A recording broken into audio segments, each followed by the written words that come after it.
1965 was a kind of turning point for rock music. The Beatles released a more serious albums than their previous outings.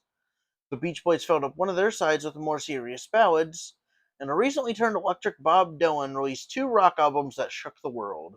A folk music star who had recently moved away from political songs, he decided to go to rock and roll, which was a major controversy at the time.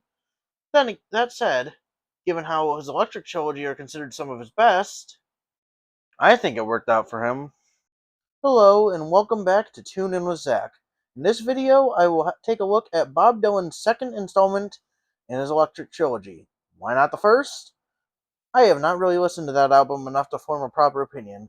Anyway, as the title says, this is about Highway 61 Revisited. This is considered one of, if not the best rock albums of 1965, and a seriously influential one too. But how do I think it holds up in today's world? Well, find out today.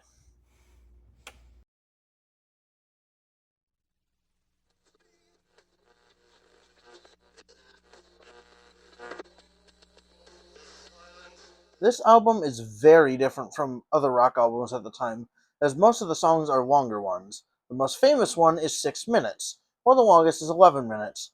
For reference, most Beatles songs at the time were under 3 minutes. Also, the lyrics in Dylan's music are kind of more like poems than the Beatles. Let's take like a Rolling Stone, for example.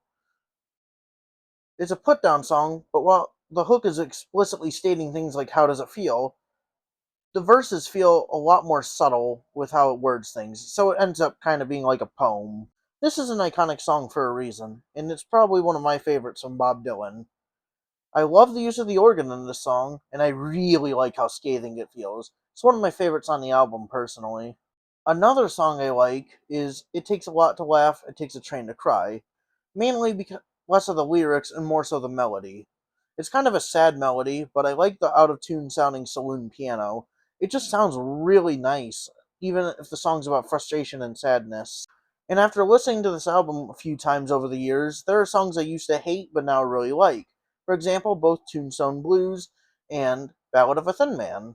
Tombstone Blues is really janky, but in like a good way, and the latter has a really creepy feel that works out pretty well. It might just be because of the organ that makes it creepy, though. I also really enjoyed Queen Jane Approximately and Just Like Tom Thumb's Blues, both for the same reason as Train to Cry. Queen Jane sounds absolutely beautiful, while Tom Thumb has a nice relaxing vibe to me, despite the weird lyrics. But my favorite song on this album, Desolation Row. The only folk song on this album, and not only sounds great, with that Spanish style guitar playing, but I also enjoy the imagery of the song. It feels like it captures the area of a rundown area really well.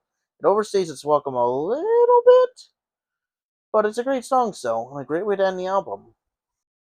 As for songs I did not like, there are two of them. I'm not a fan of the title track or From a Buick 6. I just really don't like the way they sound. And I don't find either of them very memorable either. Neither of them I would go out of my way to listen to. But besides these two tracks, I really did enjoy this album. I can see why it's so acclaimed, although I don't think I appreciate it quite as much as other people. I'd still give it an 8.5 out of 10. It's great, but not one of my absolute favorites. Thank you all so much for watching this video. If you enjoyed, hit the like and subscribe buttons down below. I would truly appreciate it. Anyway, thank you guys for watching, and I will see you guys in the next video.